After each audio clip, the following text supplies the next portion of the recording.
think you need to see this. What is this? Your wife has been killed. And a new identity. Have you lost your mind? To find and kill the people who murdered my wife. Take it. Hi! Put it on my chest! Do it now! Put your finger on the trigger.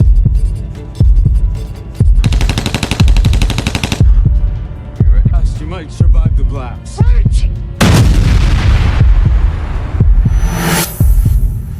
Welcome to Movie Recap Time. In a garage, Charlie is repairing the plane his wife Sarah gifted him for his birthday. She interrupts to say she's leaving soon for a business conference in London. Sarah invites him again to join her, but Charlie turns her down. He's swamped with work. Later, Charlie arrives at CIA headquarters. He passes through all the security scanners, ones he personally invented, on his way to the decryption and analysis department. He starts working when suddenly a message pops up. It's from Inquiline, a mysterious informant he secretly communicated with for years. As usual, Inquiline offers him highly classified intel for sale. But this time, there's a warning. The files could put the CIA at serious risk. Charlie guesses their location and says Istanbul, but Inquiline dismisses it and says nothing. Charlie begins analyzing the data, but for once, even he can't crack the encryption. After lunch, he returns to his office and gets a call from Sarah. She tells him she's arrived in London. Charlie already knows. He's been tracking her. They barely talk. He's too obsessed with decoding the files. Still stuck, Charlie takes his computer into the restricted lab. There, he uses advanced systems to dig deeper. After long hours, he finally unlocks the files, and what he finds shocks him. They're top-secret government documents revealing a horrifying cover-up, a drone strike disguised as a suicide bombing. The news reports show 150 casualties, including French Special Forces and Danish Marines. And behind this entire operation? Chief Moore, Charlie's own boss. That night, Charlie calls Sarah. No answer. He leaves a voicemail. The next day, Charlie heads into the office, and Moore is already waiting for him. He takes Charlie to Director O'Brien, who's newly appointed. She breaks the news. There's been a terrorist attack at a hotel in London, and Sarah was one of the victims. Charlie refuses to believe it. He asks to call her, but Moore turns on the TV. A reporter describes how 4 armed men stormed the hotel, took hostages, and killed 2. Then they show security footage. The chaos is clear, and Sarah is confirmed as one of the victims. When Charlie goes home, a mob of reporters surrounds his house. Police are trying to hold them back. A friend sneaks him inside quietly. The following day, Charlie confronts Moore and Caleb. He suspects something's off. He doesn't believe terrorists could have avoided London's thousands of security cameras, let alone driven calmly into heavy traffic. Moore claims they're investigating, but Caleb just sends Charlie home. Next day, Charlie picks up Sarah's body and belongings at the airport. At home, he opens her suitcase and finds a gift she bought for him. He breaks down. Tired of mourning, Charlie returns to work. In the restricted lab, he hacks into surveillance feeds, both in the hotel and the nearby streets. He pieces together a full timeline and presents it to his superiors. The terrorists stole a car in East End, entered the hotel through the service corridor, wiped all fingerprints and DNA, and had a meeting scheduled with Impact Investments from Indonesia. But something went wrong. An argument started in the hallway. When a security guard got aggressive, one of the terrorists opened fire, killing one and leaving the other in critical condition. Hotel security responded instantly and called the police. Cornered, the terrorists stormed the conference room and took hostages. Sarah had tried to help others escape. That's why they took her. Charlie runs voice and facial recognition. He identifies the terrorists. Mishka from Moscow, Lawrence, a former South African Special Forces soldier, Horst, a mercenary, and Gretchen, a former intelligence officer. But when he looks at Moore and Caleb, they don't seem surprised. They already knew. They tell him it's being handled and send him to therapy. The next day, Charlie hides a chip in his ID badge. It slips through security undetected. In his office, he prints all classified files and uses a skimmer on the printer to make a digital copy. That night, Charlie visits a bar and stares at the jukebox. Next morning, he returns to confront Moore and O'Brien. with printed documents in hand. He exposes Moore's past operations: a bombed Syrian hospital, a strike on an Allied base in Yemen that killed thousands. He reveals he set a dead man's switch. Unless he enters a code every 5 hours, all files will be sent to the press. In exchange for silence, he demands full CIA training, fake passports, cash, a gun, and intelligence on Sarah's killers. After leaving the meeting, Charlie throws up in his car, the pressure finally hitting him. Back at the office, Moore says the dead man's switch is a bluff. But Caleb warns they can't risk it. If it is a bluff, they'll find the trigger and stage an accident during training. Later, they try to figure out how Charlie copied the files. They suspect a skimmer, which wouldn't work on secured computers, but might work on a printer. They check footage and confirm Charlie bought a magnetic strip, but how he smuggled it in and out remains unclear. Then they find something. Charlie visited a bar twice. They head there, search the jukebox, and discover an ABBA CD. It only plays static. Inside is the real device. Meanwhile, Charlie arrives at a CIA training site. Colonel Henderson welcomes him. First up, the shooting range. Charlie is terrible. He has to get uncomfortably close just to hit the target. But when it comes to explosives, he's a genius. Henderson is impressed. Now it's time for identity training. Henderson roughs him up, testing whether he can recall fake credentials under pressure. Charlie passes. That night, Henderson visits Charlie's room. He says Charlie isn't a killer. Charlie says he wants justice. Henderson gives him a gun, asks him to aim, but Charlie's hands shake uncontrollably. He lowers the weapon. Back at the agency, analysts work tirelessly on the ABBA CD. They crack the files and realize Charlie was bluffing. They report immediately to Moore, not knowing Charlie is watching them. Turns out, the chip he used wasn't just a bypass.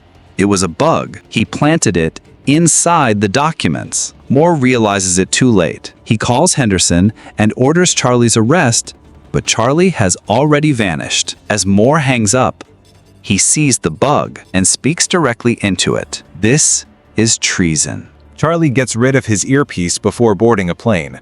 Once he arrives in London, he clears customs and begins his journey to Paris. But his fake passport flags the CIA system, prompting Moore to dispatch Henderson. In Paris, Charlie rents a hotel room near a restaurant where Gretchen is often seen. When she finally appears, he tracks her phone. Charlie waits outside her building all day and sneaks in when a tenant exits. Using an online tutorial, he picks the lock to Gretchen's apartment, searches it, and photographs her schedule. He also finds a gun and decides to keep it. Suddenly, his tracker signals that Gretchen is returning, so he hides by the stairs. But when she enters, he can't bring himself to shoot. He retreats to the hotel, pretending Sarah is there waiting. After calming down, he examines the pictures and learns Gretchen frequently visits the hospital. Hacking into her medical records, he finds out she has severe allergies.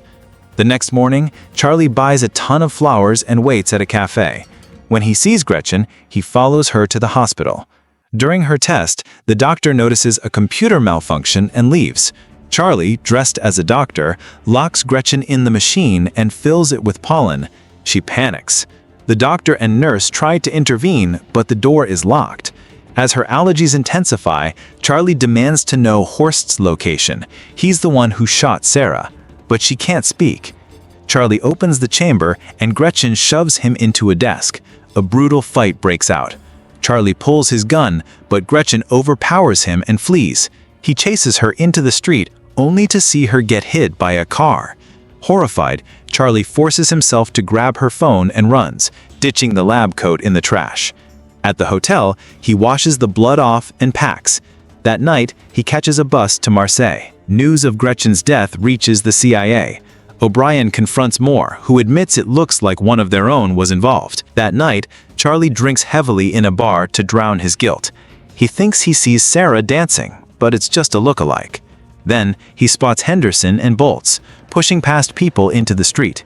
He hides in another bar, but Henderson finds him again. Charlie locks himself in the bathroom, but there's no escape. He emerges and sits with Henderson, who says he tracked him using Gretchen's phone. Charlie shows a countdown on his phone and dashes out. A bomb explodes in the bathroom. In the chaos, Henderson loses Charlie and the tracker dies. The next morning, Charlie contacts the Inquilin and leaves on a cargo plane to Turkey. In Istanbul, he goes to a restaurant and texts her. A man's phone rings, Charlie approaches, but is stopped by a woman who tells him to check his own phone. She reveals she's the Inquilin. She knows about his wife and tells him to hide his hat and backpack in a shopping bag. Then she instructs him to pretend to shop and meet her at a garage. Later, she picks him up and drives him to her home. Along the way, she reveals she became a hacker 6 years ago after her husband died. He was a CIA asset working for Russian intelligence, the original Inquilin. He taught her everything. The official report says he fell from a window. At her house, she says this is the longest she's ever stayed anywhere and that she's tired of running. If the Russians come, she has a gun to end things. They discuss the case. Horst is Moore's mercenary recruiter. Lawrence is an arms dealer. Inquilin offers to pose as a seller to get close to him. Then there's Mishka, who travels frequently and shares his location online. They examine photos and identify a woman with him. Facial recognition leads to her Instagram. She's in Spain. The next day, Caleb orders surveillance on the terrorists to find Charlie. O'Brien meets with Moore, demanding he stop unauthorized black ops. Moore says her predecessor gave him the same speech and offers the same response. Full support. Later, O'Brien receives a photo of Henderson in Spain. Knowing Moore sent him, she dispatches one of her agents after him. Meanwhile, Charlie and Inquilin locate Mishka using hotel surveillance. Charlie heads to Madrid and checks into the same hotel. He learns Mishka likes swimming in the rooftop pool that connects 2 buildings. Henderson, meanwhile, tracks Charlie. The next day, Charlie builds a device to trap Mishka and hides it in the hotel. He follows Mishka to a bar, unaware that Henderson is nearby. Spotting a suspicious man he's seen before, Charlie alerts Inquilin. She confirms the man is CIA and sees Henderson too. She urges Charlie to abort, but he insists on continuing. When Mishka heads to the pool, Charlie confronts him and demands Horst's location, threatening to destroy the pool. Mishka laughs and swims off, so Charlie cracks the glass. Mishka panics and tries to escape, but the glass shatters and he plummets to his death as the street floods. Inquilin warns that Henderson and another agent are closing in. Charlie flees as they chase him. The agents fight in a laundry room, tossing each other around until one jams the other's head in a washing machine. The agent draws a gun and shoots, but Henderson takes the weapon and kills him. Charlie considers helping, but Inquilin urges him to flee. The next day, O'Brien brings Moore in for questioning.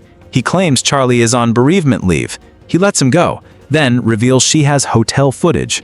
Caleb and his team also review it and notice Charlie had help. They decrypt his chats and find the Inquilin messages. Digging deeper, they uncover a file on the original Inquilin and deduce his wife took over. That night, Charlie and Inquilin fall asleep next to each other for comfort. They're woken by her bird screeching. Agents are on the security cameras. They flee through a hidden tunnel. While escaping, Charlie spots a drone overhead. Sneaking through another building, they evade capture. By the time agents raid the house, the system has already wiped everything. After sprinting across the beach, they reach Inquilin's car, but the drone sees them. Soon the agents come after them, firing openly, even chasing them in a boat. After a long, intense pursuit, an Inquilin is mortally wounded. Charlie has no choice but to push her body into the passenger seat and take over the wheel. Later, he leaves the car in a garage and kisses Inquilin goodbye. The next day, Charlie contacts Lawrence, pretending to be an arms dealer to set up a meeting. Inside an abandoned building, he records a video of himself and hacks a security feed in Berlin. Now, the CIA believes Charlie is in Berlin and sends agents there. When Lawrence eventually shows up, he finds a ringing phone sitting on a chair. Charlie speaks to him through the phone, telling him to open a nearby box. Inside, Lawrence finds a bunch of bombs. If he moves, they'll detonate. As he notices a picture of Sarah in the box, Charlie suddenly appears behind him, demanding Horst's location and promising to deactivate the bombs if Lawrence cooperates. Lawrence explains that Horst operates in Russian waters and typically receives deliveries at a Baltic seaport. When Charlie asks how to contact him, Lawrence says Horst only receives coded messages from his men. All the necessary numbers and names are on his phone, which he tosses onto the ground. Charlie picks up the phone and leaves the room. Just as the bombs go off, killing Lawrence. Soon after, the CIA receives word of Lawrence's death in Romania. Later, in a Russian hotel, Charlie imagines Sarah beside him and opens a gift she left. It's a puzzle, and when he solves it, he finds a sweet message from her inside. In the morning, Charlie heads to the port and spots a suspicious vehicle. He sends Horst's men the coded message and watches as a man near the car checks his phone. He follows him and takes photos of his boat before slipping away. After buying some tools, Charlie returns to the hotel and uses the boat's registration number to track down the yacht it belongs to. The next morning, Charlie approaches the boat, but someone sneaks up from behind and knocks him out, causing him to drop Sarah's puzzle. Charlie is brought aboard the yacht, where he finally meets Horst, who has already discovered the bomb Charlie had hidden earlier. He points out that Charlie killed the others indirectly and doubts he can do it face to face. He hands Charlie a gun and challenges him to prove otherwise, but Charlie can't do it. He sets the gun down. Suddenly, the yacht veers in the opposite direction, causing panic among the crew. Charlie reveals he has taken control of the yacht, which is CIA administered. Since he helped develop the yacht's security protocols, it was easy for him to hack into its systems and reroute it to Finland. Soon, the Finnish Navy and Interpol surround the yacht and immediately arrest Horst and his crew. Sometime later, O'Brien holds a press conference who had been abusing CIA resources for illegal operations. Charlie is approached by Henderson, who tells him he's proud of what he did. After visiting Sarah's grave, he finally returns home and takes the plane for a ride. Thank you for watching. Make sure to hit the like button. It really helps the channel grow. Don't forget to subscribe and turn on notifications so you never miss an exciting story. More thrilling recaps are on the way, and you won't want to miss them. Drop a comment below and let me know your favorite moment from this story. I'd love to hear your thoughts. Stay tuned, stay curious, and I'll see you in the next one. Movie Recap Time, team.